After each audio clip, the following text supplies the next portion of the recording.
That's cool.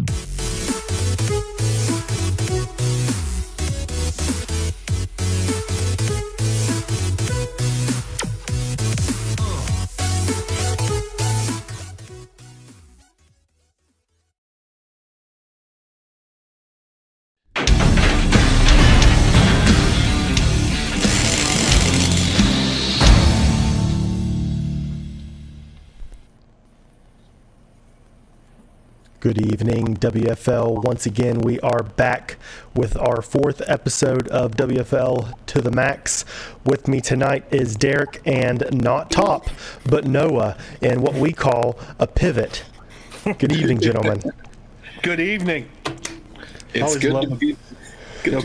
Please. Yeah, I always love a good pivot. Mm-hmm. No doubt. Also pivoting, no Chad. Chad also having some technical difficulties. So instead of Chad, we have our brand new QR code. Join our Discord if you haven't already. Join the league. That thing will be with us all evening. So, but guys, tonight we have a lot to talk about. we kicked off the season with week 1, which is super exciting. We're heading into week 2. So in this episode, we will be recapping week 1 with some player spotlights. We will be going over brand new updated power rankings for week 2, and also our predictions for the upcoming games with some hot takes once again. So if you are in the chat, let us know how the audio sounds this time. Hopefully I'm not cracking and popping. I feel like that might be corrected. If the audio starts lagging behind once again, Pasta, let me know. I know you're keeping tabs on that, and I appreciate it. So gentlemen, before we start, y'all been okay this past week? Yeah, I mean, I'm here, so I'm doing better than some people. Yeah. Yeah. Okay. And for me, it's been a busy week. Glad I could be here. Just got a lot coming up in the next few weeks, a lot of traveling to do, and so it's just making sure I have all my ducks in a row. Very good. So. Understood. I am having popping in my mic once again, so we're going to try to correct this real quick. It has to just be to the people because I don't hear it, I'll say. Yeah. Okay, let me change my mic here and see if that's any better. If not, but before we start, I want to ask you guys, something popped up today that I showed my wife and was really excited about it, but she didn't really share the same excitement. I wanted to ask you guys what you thought about it. So what I'm going to do is kind of move some things out of the way here on the screen. And I want to know, what's the first thing that pops into your mind when you see this? Somebody's having fun on the toilet tonight. Guys, see, I think it's a great idea because it's everything in a Big Mac without all the bun, and I can honestly do without the bun. And honestly, I think Colin, it looks good. This is a core memory of mine from early knowing you, and I feel like I'm gonna get that vibe that we got from that Big Mac pizza. Ooh, yeah. I feel very similarly about this because, like, crust versus wrap, especially if they grill it, kind of what it looks like there. I could. Mm-hmm. Noah, does this look good to you? It would kill me. I forgot about your allergies. Oh, man. Being the expert on cheese that I am, this looks wonderful. Well, I think it looks great. I just wanted to see if it was just me. I'll be down. Because okay. Do you know good when to it's? Do you know when it's premiering? Like, when are we supposed to expect this? Like fall 2025? Like, is it out now? I'm thinking Friendsmas in it'll be July probably. Oh, valid. Potentially, maybe for the Friendsmas party. Well, that's a boil. Anyways, We can't eat Big Mac for. That's right. Oh, that's true. Branding standards. That's true. All right. Well, let's see if we can move some more things out of the way here, and let's go ahead and go into our week 1 recap. We're going to start with Derek. We're going to let you go ahead and discuss the first game of the week. Let me pull it up here. This is going to be, unfortunately, Cincinnati and West Virginia. I got this one. And I'm sure everyone was tuned in as this was the kickoff to the season. This was the game. And yeah, this was a stunner. If we're gonna be honest, this defied everyone's picks. This defied most of what everyone's pick'ems were. Not many people had this on their bingo card. I will say, if I had to describe this game, it was a tale of two halves, and the theme I would say is turnovers and miscues is how I would theme this game. Stunning though. So first half of this, I mean, you get essentially first half, the Wild dug themselves in a hole they couldn't dig themselves out of. They got close. But by the time they got back and started taking a lead as far as the third quarter goes, I feel like the momentum was all Reapers. Because you got to think, West Virginia, for those who didn't tune in, you missed out on a really good game. But the first 3 drives for the Wild was fumble, block punt, interception, with then going, Cincinnati going up 16-0. I mean, you're looking at and that's the thing. First half stats: Cincinnati, 8 first downs, 78 rushing yards, 55 passing yards. The Wild, 9 first downs, 36 rushing yards, and 95 passing. Almost identical. Turnovers were the difference.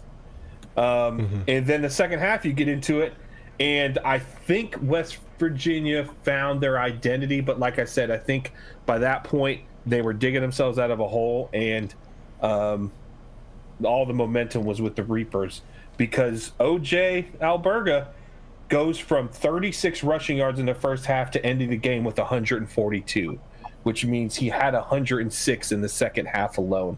And I think that's who they need to run this offense through, because he's a dog.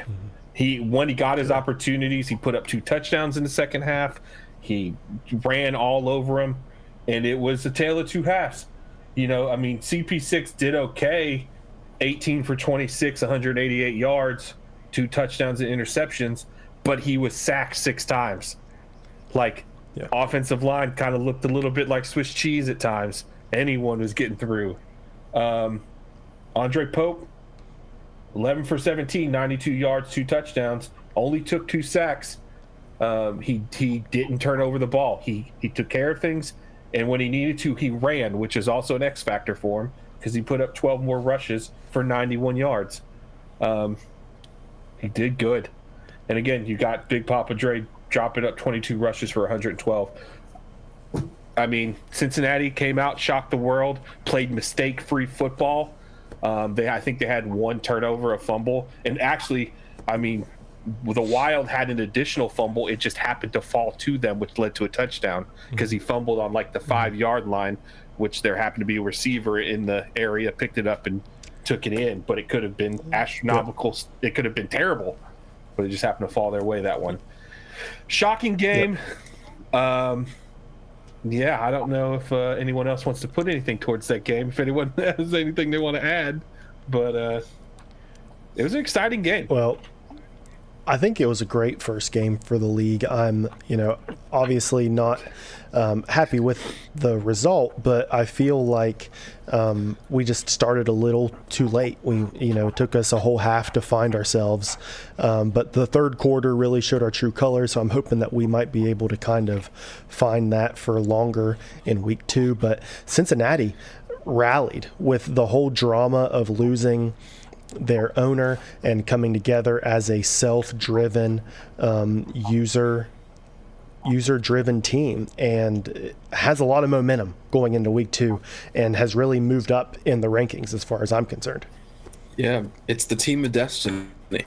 It's the thing we've been talking about since it went down. Is this is everybody's. If you got your user on a different team, this is your second team. This is the squad. And of course, I mean, unfortunately for you, as much as you hate it, you are a big bad evil guy, Colin. So this was a win for all of the underdogs out there.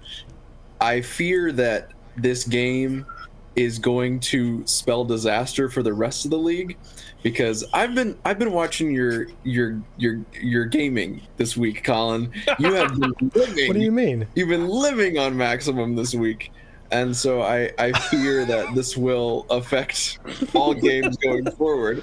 But I need to change my status. For the first game, it was really fun to watch, and I'm glad that this was first, because it was really a fun game that kept us on our toes, especially at the end. But great stuff. Yep. We'll have more to talk about with my activity when we talk about week 2. But for now, great recap for the first game of the league. I'm going to turn this over to Noah for the second game, which was what happened in Scotland when the Bucks wrong one. Let's see. when the Bucks, there we go, traveled to play the Legend. I mean, this game is textbook. Like, who's got the edge here? Like, somebody has been on the sticks. Like, somebody knows what's going on, and like it really just shows how much good planning and good talent was put into this Bucks team. And I think we all kind of none of us picked them, right? If I'm remembering correctly, we didn't expect this to happen this way. Sorry, Mac Chima, we didn't know your game, but like this is like this was a well-oiled machine from day one. So a team that I was kind of expecting to be like that third or fourth team has now put themselves in the driver's seat as well. Just looking at the game, Judon Richardson, what a debut for this guy. 172, 3 touchdowns, like ridiculous. Chima, like I said, did pretty well. Like he 78 completion rate, which it's 3 touchdowns, and so that's really solid. Did everything he was expected to do. Making sure the ball got around to a bunch of different players, and the defense played really well. That's something I'm really interested in. Are we doing players of the game like during this or after? I probably should have mentioned that with Derek. We'll circle back to him after you go ahead and do yours. Oh, because I did pull one, but go do yours. Yeah, so just looking at the defensive performance, there was a lot of good defensive plays from this team. I have to shout out Global 7 member Kaleo Koa, 2 sacks, 7 tackles, 3 TFLs in this game. And Jonas Pride, the veterans, got 2 sacks in this game as well.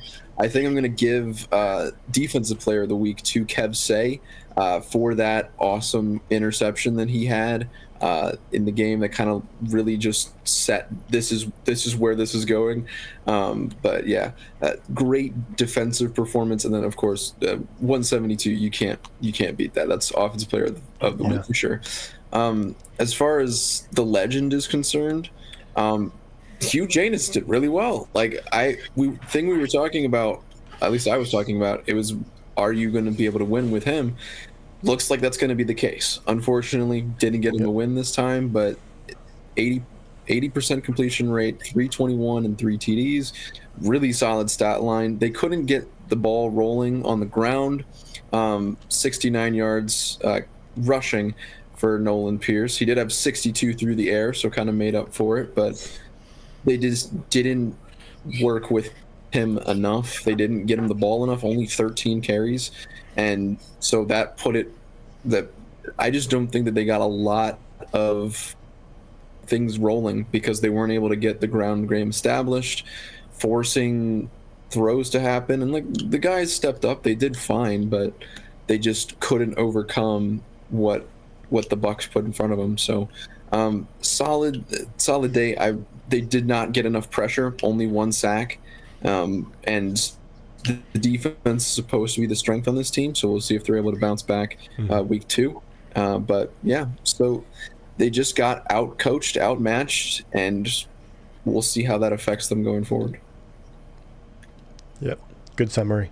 I agree. I think everybody was kind of shocked by the defensive performance by the Legend. So we'll see if they can regroup and come out week 2. Still a lot of football to be played this season, and everybody's still trying to find their stride. But we'll see what the Legend can do moving forward.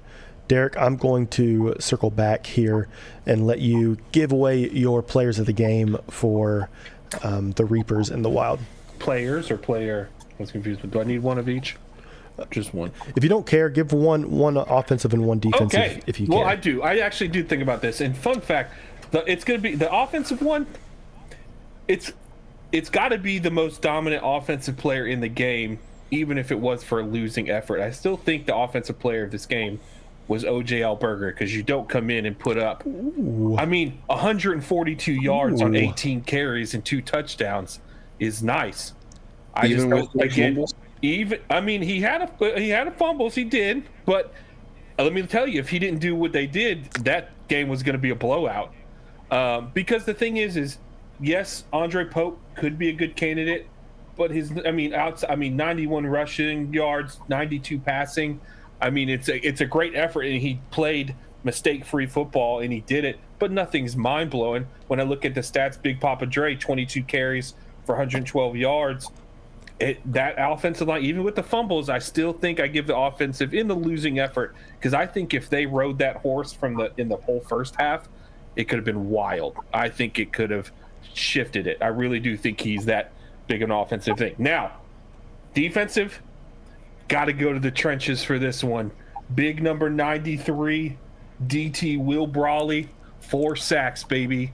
He was in Collins' face all day. He ate. Yeah. Big boy ate all day. 4 sacks on the day. That interior defensive line for the Reapers was reaping. Yep. Good deal. Let's talk about a game that put up a lot of points and right now has set the bar really high for most points scored in a single game for the WFL. Week 1, we are looking at 99 points scored.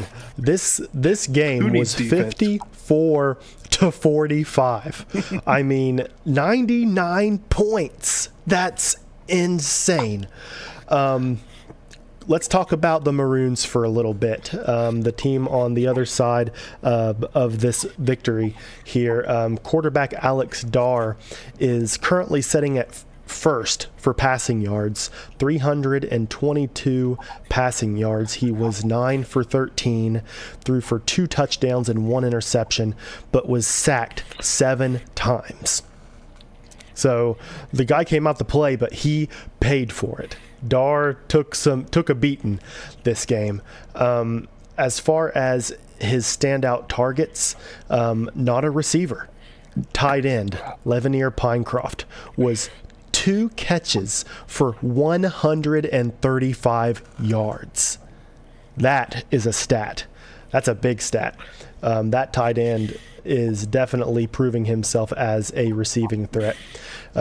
Maroons running back Gibbons scored 3 touchdowns, ran for 71 yards, but none of this to be outdone by Buffalo, who really came out to play with their West Coast offense. Alexander Fowler threw for 259 yards on 29 attempts, 5 touchdown passes.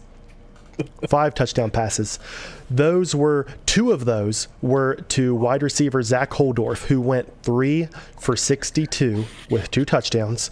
The other, running back Aiden Texera, 8 catches for 88 yards with 3 touchdowns. Also ran for 135 yards. So Aiden Texera with over 200 all-purpose yards in week 1. Really good showing. And in my opinion, offensive player of the game. As far as defense goes, nobody stands out more this game than Axel Raven with 2 big plays causing turnovers. Axel Raven had 1 forced fumble. Axel Raven also had an interception. What a way to come out to start the season for Buffalo, and is definitely defensive player of the game in my book. So that's my summary on that game. We are going to circle back to Noah as he discusses game of the week. Yeah, a very fun game to watch, a very fun game to commentate. Shout out to Pasta. It was great to get to work with you and see the first game of the week of the season. Hope to do it again sometime. But it was a really good game, especially for the Metalheads. They really put this one in their back pocket early on, and there was a little bit of push from the Marauders, but Metalheads had control for a lot of the game. A decent start for Devontae Moore in his first game. Probably not the most impressive stat line, with 65% completion, 209, 2 TDs, no interceptions though. So solid opening solid opening for him. But man, Kevin Say, 157, 2 TDs on the ground, an absolute, and he was just like, he just had control the whole time, and like just you knew he was going to get yards every time he touched the ball, and it was just really nice to see. Robert Thump as well, 8 for 118. Was very good, and he had a lot of big plays. This guy was just consistently getting the ball, heading downfield. But I think the real key to this game was the Metalheads defense. This was a dominant performance for them. They got 9 sacks this game. They were just they were in the backfield all night long, and there was no like. We said it so many times. The offensive line was just letting down Felicia so much. This guy has never played quarterback before, and his first game, he just gets beat up. And just going down the list, 2 sacks for Sun Black Hole, 2 sacks for Star Carr, sack for Bluto Mindfork, 2 sacks for Dimitri Crabtree, 2 sacks for Scott Stover. This team, it was just consistent. They're just running through this offensive line, and just a really dominating defensive performance. I'm going to give it to Star Carr here because I remember even beyond these 2 sacks, he was just consistently just in the backfield all night long, and it was really fun to see. Felicia came out and did really well for the Marauders. Wasn't asked to do very much. A lot of his plays were dink and dunks. He did have one very long pass, but I think that was a lot of it was a catch and run, if I'm remembering correctly. But yeah, didn't ask very much of him. Did have some good throws though. Johnny Venaro really showed up in this game. 117 through the air and 2 touchdowns. Only 34 on the ground, but again, the defense was just swarming so much they could not get him going, and they had to go away from it. Felicia did have a couple of good runs, but because we're going on college rules, it takes away all the quarterback rushing, which I find ridiculous, but not my problem. And again, another team, like they had a couple of sacks, but their defensive performance just wasn't going to be enough. And so, I mean, I think you got to give, if you're looking for an offensive player of the week, I'm going to give it to Robert Thump. Like he was a real game changer. Say as well was very good, but Thump was a really solid threat for more throughout the whole game. And I expect that's going to be something that we say every week. I think it's going to be hard, especially when Devontae Moore gets more comfortable in the offense and Top is able to work around him, find out what he's going to be able to do really well. It's only going to get better from here, and that's going to be really fun to watch, I think. It was a great game. Marauders showed a little bit of rallying at the end there, making it closer at the end, but it really was a dominating performance overall by the Metalheads. So Top looking to be sporting a good team right now. So let's go ahead and talk about our reorganized power rankings. Let me move some things around here. Let's see. Give Colin a break. He only had like 5 minutes to set everything up today, so we're struggling. We're doing it. We're doing it. That's right. Okay, here we are. So we are going to talk about our updated power rankings based on performances in week 1. Sitting at the bottom at number 8 is, okay, I am moving the wrong one. Okay, let's try this. There we go. Michigan Marauders. What do you guys have to say about them? You want to go for it, Derek?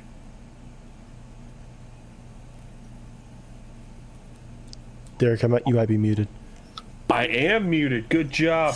I'll say mine will be short. I didn't get to watch this game fully just due to some other commitments, but I checked in on it throughout and kind of peeked at it. And I really think, this is kind of where we were having them fall initially to start. And I think this is just a season of growth for them. It's going to be a lot of learning, a lot of figuring it out.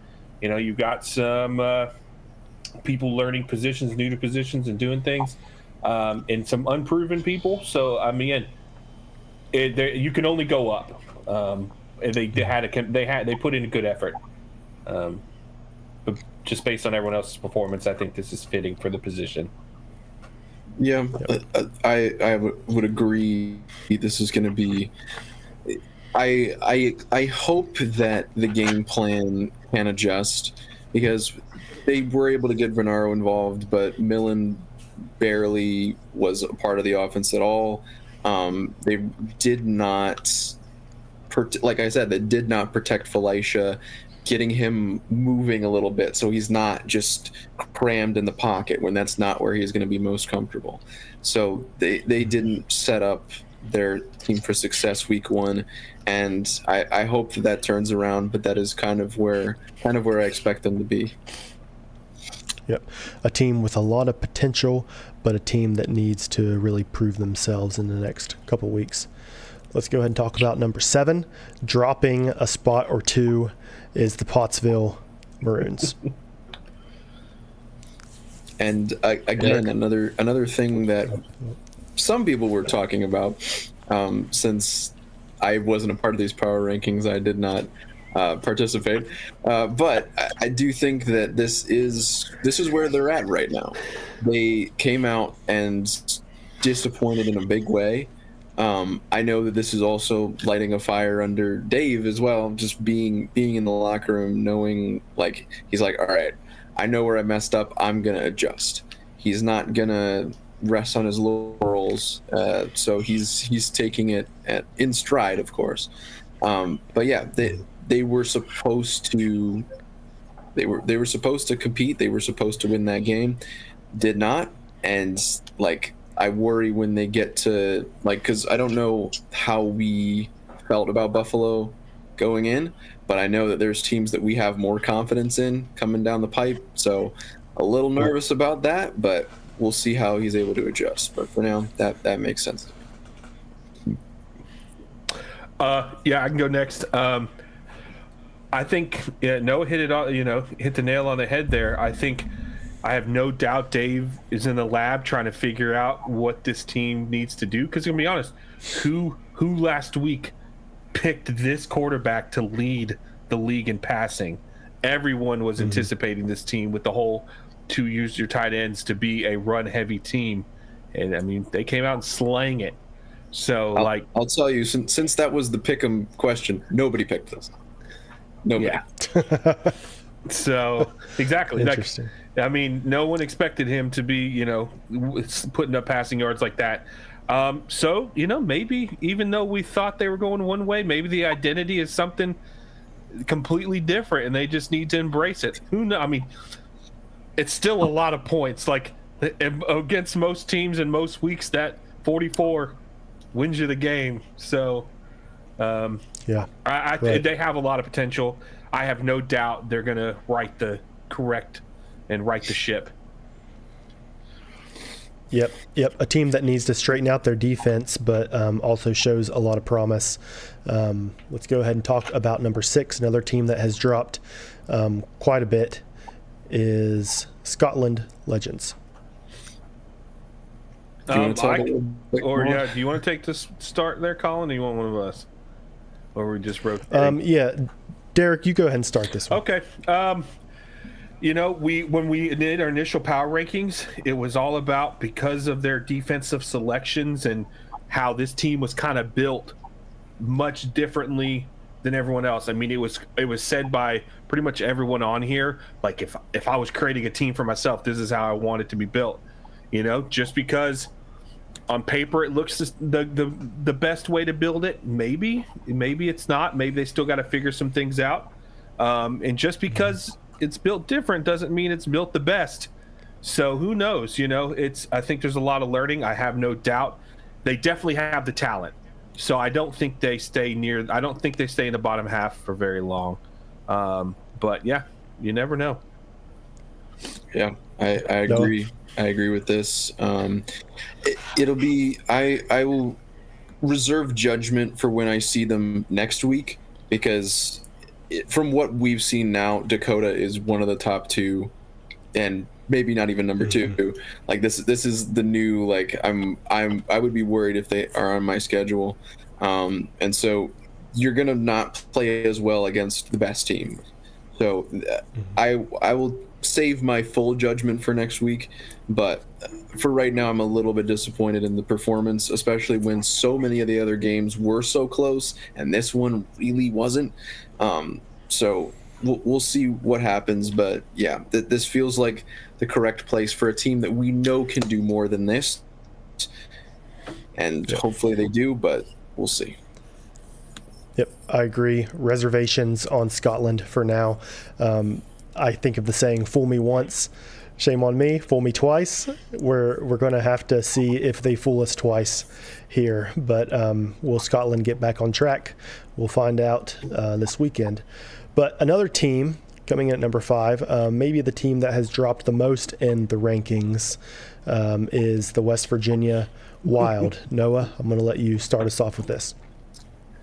I don't know. I feel like this is I think this is fitting. I do think that a power rankings should not be based on the records alone. And I know it's only been 1 week, so it's a little bit tough to gauge, but I feel like the Wild should still be in the top 4, even though they didn't come out their best. They were playing a really good team, which we now know.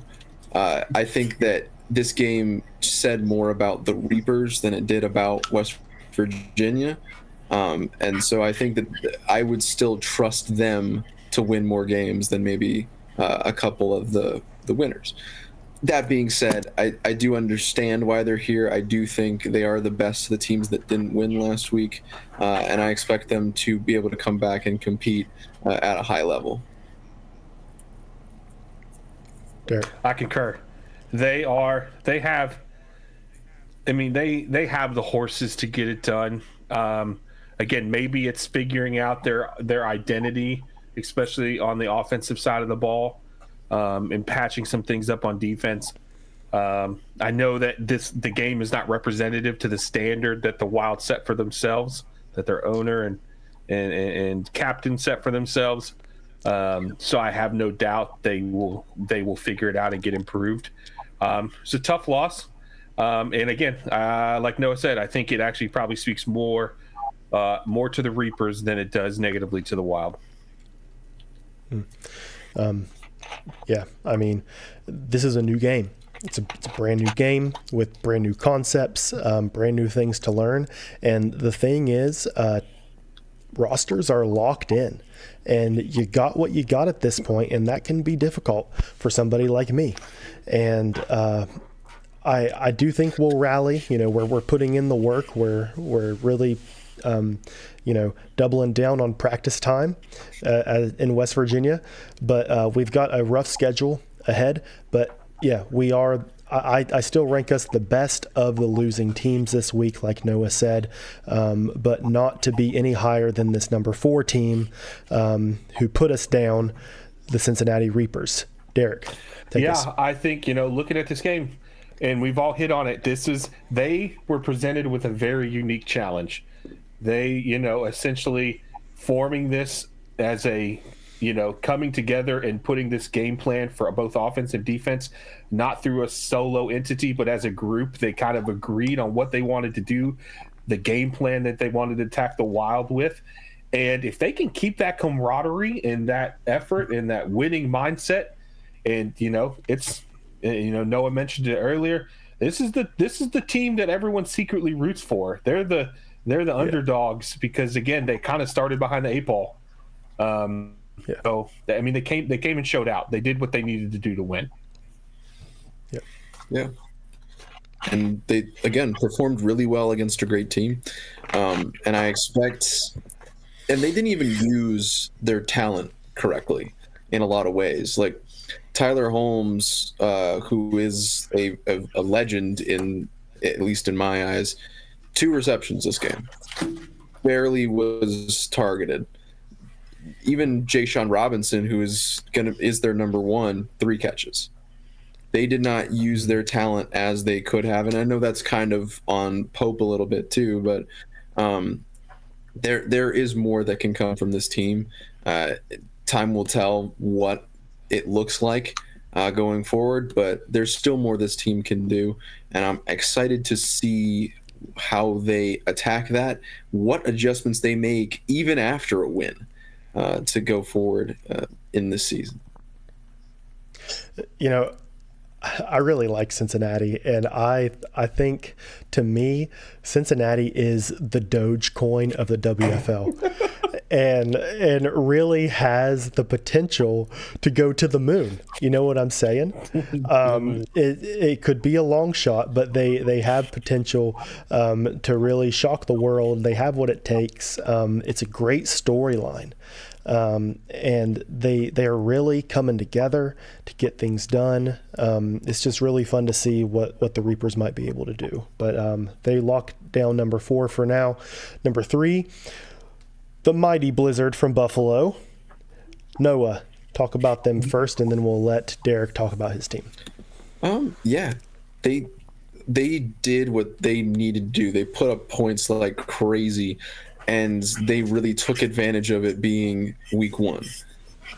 I wonder if this team is going to be able to keep up that pace, especially like when they're not playing who we have rated as number 7.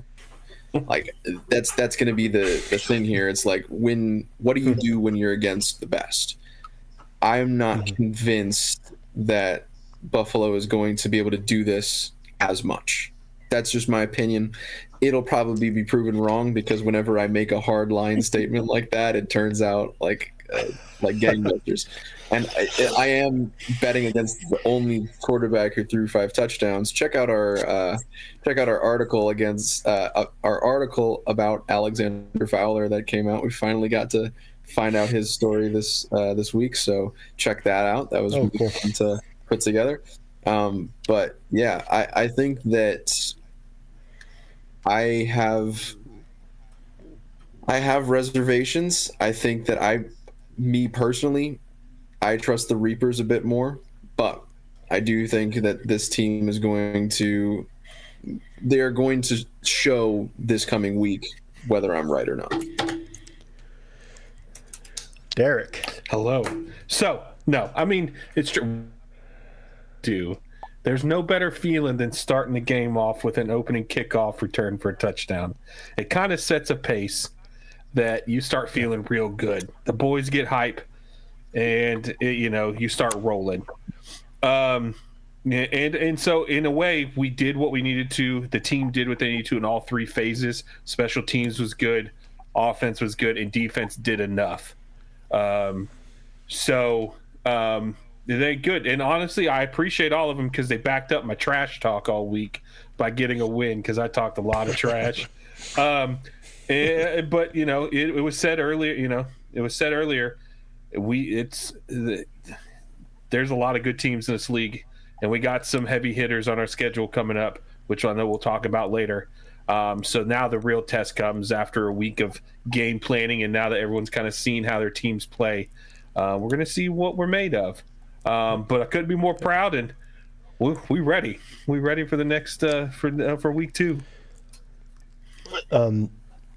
Buffalo was the only team to score a 50-burger this week, and I don't care who you're playing, whether it's the worst team or the best team, 50 points is hard to score. And so for me, they're deserving of number 3. I know that from Derek's point of view, with Leland Taylor as his player at tight end, he sees a lot of you see a lot of potential in that. So I think that, again, goes to Buffalo's opportunity to continue to grow and continue to make strides in the league. But they have a good game coming up against the Metalheads. So which I believe is that number. That's going to be a great game. Yeah. But here we go to number 2. Speaking of the Devils, the Metalheads. This is gonna be a matchup for the ages. It's gonna be a good one, especially because how do you stop an unstoppable thing? You put an immovable object. That's a heck of a defense. That defense is nice. They're nasty. They take care of business. So I think you also have playmakers on the offense that are doing their job. They're showing up. Robert Thump, and they're putting in work, and they have a defense that can keep them in games. Honestly, can win games for them. They definitely looked like the number 2 team in the league. They're good. They could easily be number 1, 2. They played a heck of a game. Yeah. Another team that I'm wondering, is it that you're that good, or is it because you were playing number 8, And another time will tell thing. I do have trust that Munich is going to perform at this level again. Probably not 9 sacks level, but it'll still be something that's going to be difficult to go up against. And so I will be excited to see that come forward again, and for them to take the next step, because again, even with the win, you still get to progress as a team. And so bringing him more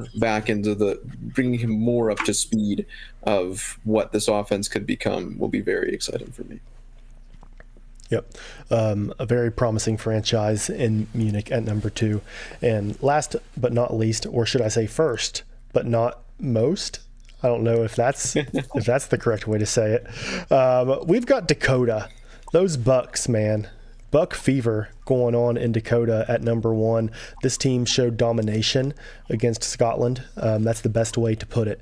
I think they had the biggest point differential in week 1.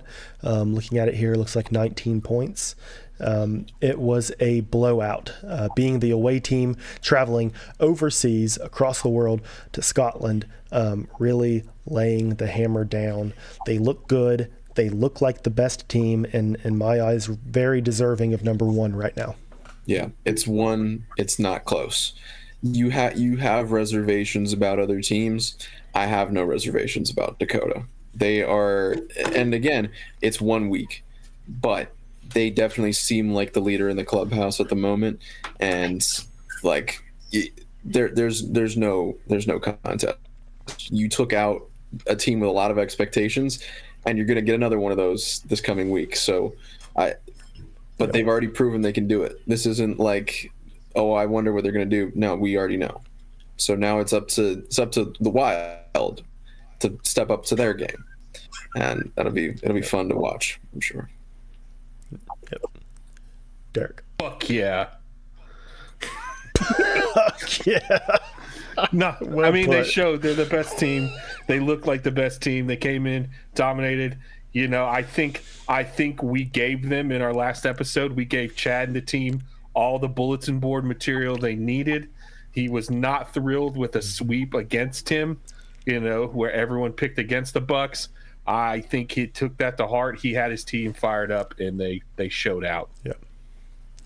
Yep. Bucks look good. So that is your week 2 power rankings. Take a screenshot for your friends. Okay, let's talk about week 2 matchups. We're going to talk about our predictions. I'm also going to share some WFL betting lines if you're interested in placing your fake money on these games. So first game for week 1 is going to be the Scotland Legends going to Michigan. Here we go. Both of these teams are 0-1, so somebody's looking for their first win of the season. This game will be Friday at 8 o'clock. The current line that's coming out right now, believe it or not, is Michigan -2.5. And the over-under at 51.5. That's what Vegas says. What do you guys think about that? I mean, pretty standard line. I would probably, if I was a betting man, I'm probably going under on this one. With the defensive potential of the Legends, and the offense of the Marauders still trying to figure themselves out and trying to utilize everyone as they need to and get people involved, I would probably pick the under on this one. Who do you got for the game? Ooh, I will probably lead to Legends. I think they bounce back. I don't think they like the taste of a loss, and so they're coming back and they're ready to go. Yeah, I concur. I'm not sure why Michigan's favored in this game. That'll be something for the odds makers, I suppose, to tell me. But I really do like.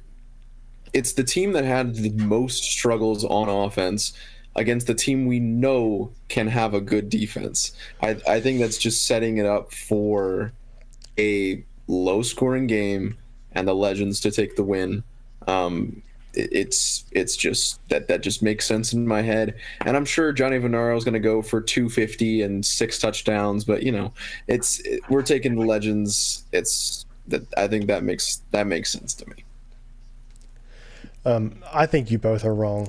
I think we don't, apparently. I think Michigan comes out hot. I think they figure it out. I think they completely change the way they look. And I think this game is easily over 51 points. I don't see any way that it's not. I think both teams have something to figure out on offense.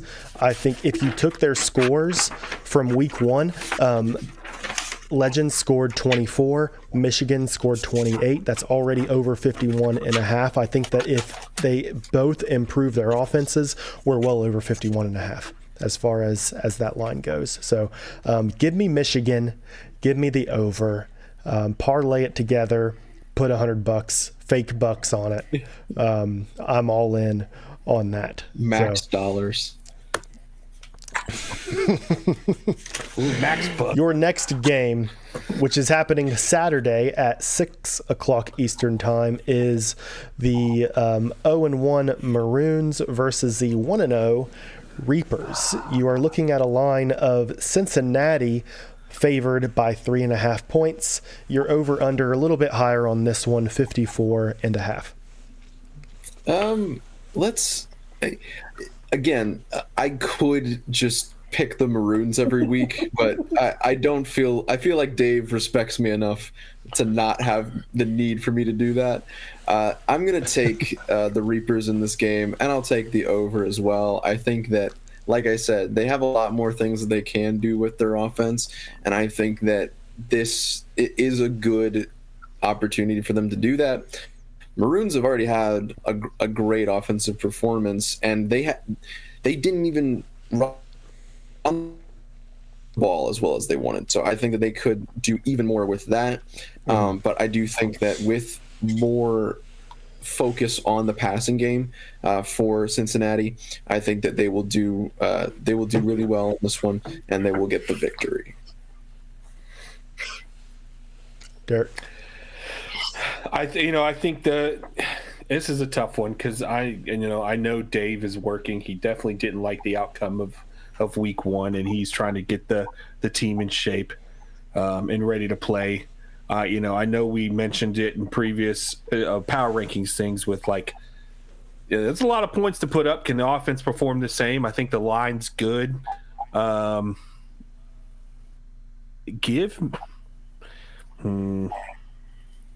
If I'm picking here, I'm gonna go Reapers, and mainly because I like picking against Dave. But if I'm betting, I'm taking the points with the Maroons at plus 2.5.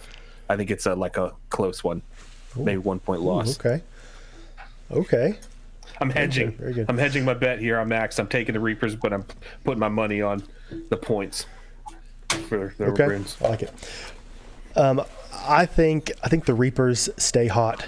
I think they continue to ride their momentum into week 2. I think the Maroons fix a little bit on offense. So with those two things being said, I think this is easily over 54.5. I think both these teams could easily score 30 apiece. As far as the spread goes at 3.5, the Maroons really got to get it figured out. I'm going to stick with Cincinnati. I think that Cincinnati is going to cover the spread right now, maybe by one possession still, maybe 6 points, maybe 7 points. I think it's going to be close. I think it's going to be a shootout, but give me the Reapers, give me the over. Your next game, which will happen immediately following the Maroons game Saturday, is going to be the Wild going to Dakota. This game has Dakota favored at 3.5 points with an even higher over-under at 58.5.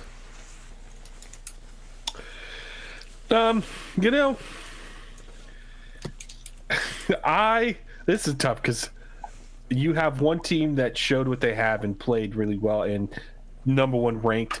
You have the formerly number one ranked preseason favorites who have all the potential in the world and have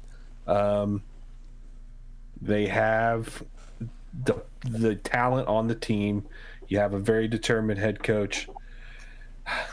You know what? Wolves eat deer. We're going Wild here on the upset. I think it might be whitetail season out there. I think they're going hunting. What was the just give me 58.5. Give me Wild money line all day long. I'm taking it. Okay. I thought I was going to be Yeah, the random one, but Derek is coming alongside me. The main reason that I'm picking the Wild is I don't want to give Colin any bullet board material. Yeah. I don't think he needs that. So he's gonna be favored again. 'Cause I don't know if you're taking your own team, but I think that while I do think that conventional wisdom tells you that Dakota is winning this game, Colin has put way too much blood, sweat, and tears into this one to not get the win. So give me West Virginia. I think that, and then give me let me look. What was the thing? The 58.5. 58. Yeah. Why not? I feel like it's going to be another high scoring week. So just give me all the points. Man, this is weird. I didn't expect you guys to both pick the Wild. You know I have to pick the Wild. They're my team. Chad is going to be so mad. Oh, but here's the thing. He's already mad at all of us. So it doesn't really matter. That's why I didn't show up here. There he is. He's in the chat. He's finally in the chat. He has internet. This is a clean sweep again, Chad. We are all picking the Wild to win week 2.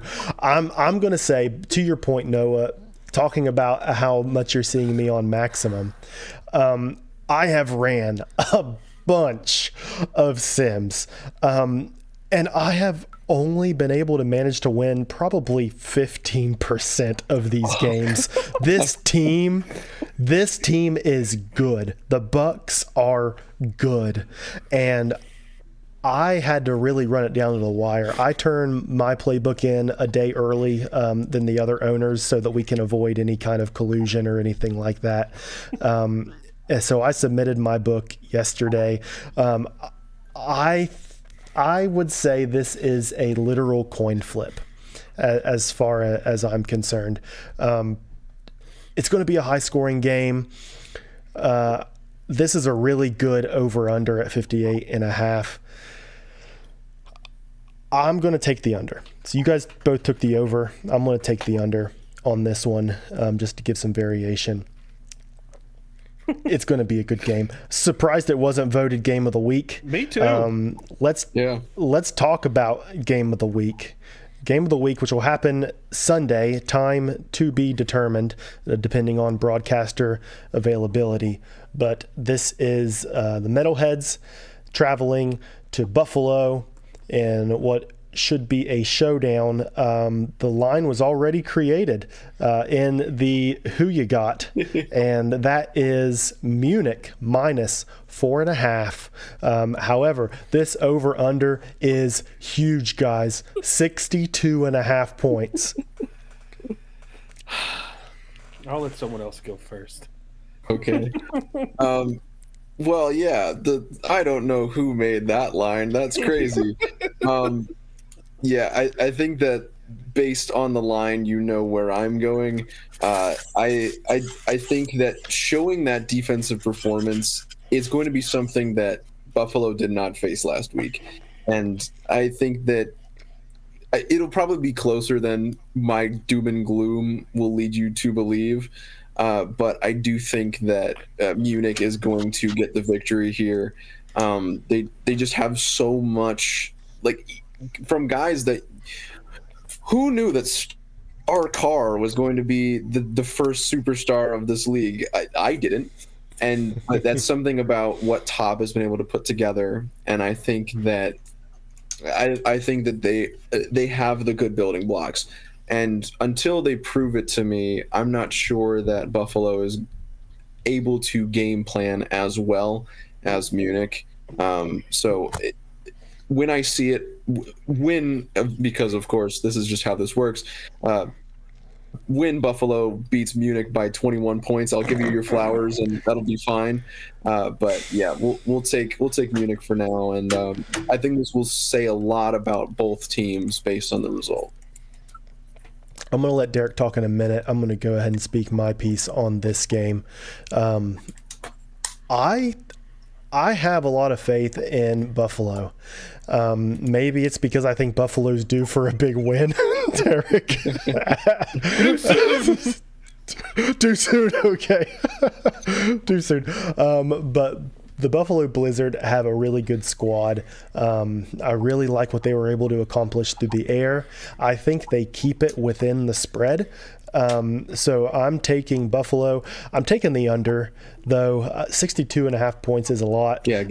And as a betting man, I like to feel like I am winning for most of the bet if I pick the under on something like this. So for most of the game, I'm going to feel like I'm winning unless it becomes a shootout in the fourth quarter. So give me the Blizzard to cover and under 62.5. Yeah, give me the under as well for the record.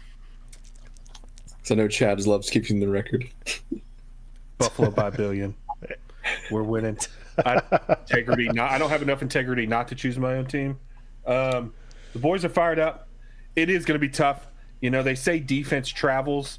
I'm hoping it gets left on the tarmac or lost in transit. So that's what I'm rooting for. Because again, that is a team that put up 9 sacks. Again, 9 sacks because it was against what we deem as the 8th team in the league. We will find out. Again, I'm hoping it was a fluke, but 54 points could be a fluke. I don't think so, but you never know. I'm hoping for the first time, because I believe home field advantage didn't play such a big factor in the first week. Buffalo's a different place to play, and so I'm hoping home field, there's something a little special there, and gets us there in the rainy 39-degree weather that we're anticipating on Sunday. So let's see what happens. But yeah, I'm still going to go the under. I think we do enough, and I think we score, but I don't know if we put a 54 again. So we'll go under, but the Blizzard, it's cold in here. That's what I'm picking. Very good. So those are your predictions for week 2. Let's go ahead, guys, and reach into the mailbag for just a couple questions. Some of these questions, as I was reading through them, were kind of related to some organizational things. So we'll hold on that until we can get Chad or Dave in here with me to discuss. But one of the questions we had was, do you think week 1 should not be the end-all, be-all of determining a team's success or failure? I mean, I think Noah said it repeatedly throughout this kind of live stream here. I mean, you can't. It is really nice to say, and you get to see a lot of things, but you can't truly base everything off of such a small sample size. We have our beliefs of knowing kind of the coaches and the owners and the work we know they put in or don't put in. But in all actuality, it's one game. Things aren't, you can't win a championship with one game. So it's going to be a long season. Anything can happen. Yeah. Championships are won in one game. However, it's the last game, not the first. Yeah, there you go. So I think that most people would say don't base everything on 1 week. I think you can get a lot out of 1 week, but I don't think that you're getting as clear a picture as 2 weeks, especially for a 10-game season. I think that 2 weeks is plenty to know a lot about where the team is going to be at least for this season. And I think that what you learn is who has put in the most work, who has put their team in the best situation. That's what you can learn in 2 weeks. I'd say is the most that you can get from that. But 1 week, so much can happen. All it takes is one wrong pass, one fumble that you didn't expect, and things can go the other way. Like you were talking about, Derek, earlier, kickoff return momentum. That's like ridiculous. And you cannot game plan for that because that is just such an anomaly. And there was 2 in that game, but it's very hard to do. And so I'm not even sure which way this question, because it's worded strangely, but all of this could change in 1 week. And so that's just how the game goes. Yep. Any team can start pushing momentum in either direction, whether good or bad. And week 1 is just one data point in 10 that we're going to have. So, it's still anybody's season for sure. Let's ask one more question here out of the mailbag. This one's a little bit interesting. It might make you think a little bit.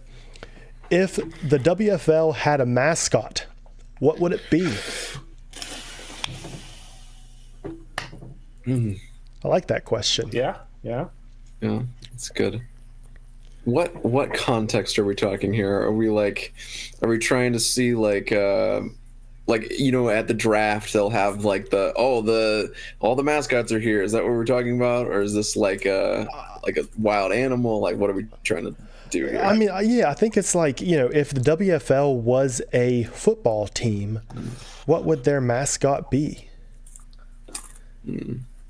What would their team name be? What would their mascot be? This is probably kind of a cop-out, but I think it might be the red, white, and blue theme, but I go straight to bald eagle. Maybe it's my lack of hair that also makes me think that, but I go straight to bald eagle. Yeah.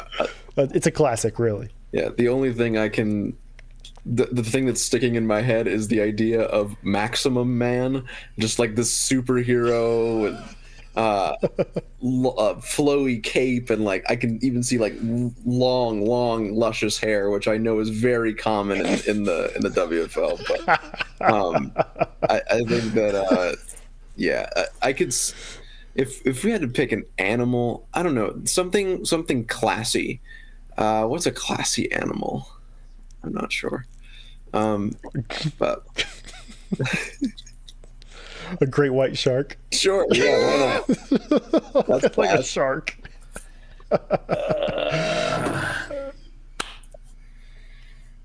I want something that's, if I'm imagining something that's gonna represent this league and kind of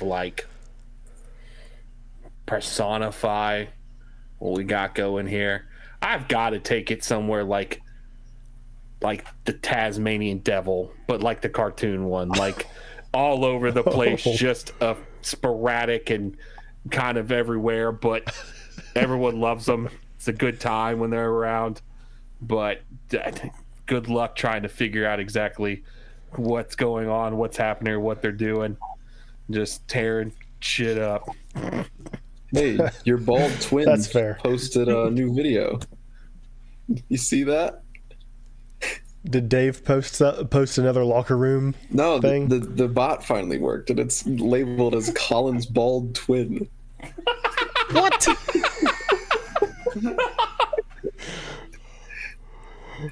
Oh my gosh. Like I said, okay. it even beat me by 10 minutes. I said a half hour in, we'll get the alert that the stream has started. It's 40 minutes. Okay. We'll need to get that fixed. We also need to talk about this name, Chad, if you're still. Yeah. Okay. Let's. This has been your mailbag segment. Classic. All right, guys. That pretty much wraps us up for the evening. I want to reiterate a couple things here. I want to talk about what we have released recently with users being able to gain some extra progression points with some involvement in a league activity. We have allowed the ability for players to get 10 points a week for participating in articles or content of any kind, making podcasts, participating in stats, broadcasting, etc. You get 5 points for everything that you would do in the week, with a max of 10 points being able to be accumulated. That can make a big difference in your build. If you get 10 points a week for 10 weeks, you're looking at another 100 points that you'll be able to add to your player, plus your standard progression that you'll get at the end of the season. So take a look at that. If you're interested, reach out to your owner or somebody behind the scenes to get involved. Keep sending your mailbag questions in for the shows. We will dive into that periodically as we have time. And also, don't forget to like and subscribe to the YouTube channel so you can stay up to date and don't have to wait 40 minutes for my bald twin to notify you that our episode has been released. Well, we know who the superior twin is, huh? Guys, we start week 2. I would say week 1 was very successful. WFL is off to a great start, where really anything can happen. This is anybody's season. We're seeing a lot of great teams with a lot of great players. Really looking forward to week 2. You guys have any final remarks before we sign off? Yeah, just to continue on that point, looking for as many people to help out with the stats page as possible. Shout out to Forge for helping me last week, and Nahir is going to be helping at least that's a little bit. So the more hands on deck, the easier that is. Puts less pressure on me and allows me to do more fun stuff like articles and other things that I'd want to do with what little free time a music educator has. So just more the merrier. So if you got a little bit of time, it doesn't take too long. It's just a little bit monotonous. So if you can put numbers into a box, you'll be fine. Very good. Very good. All right, guys. Well, thank you all for tuning in.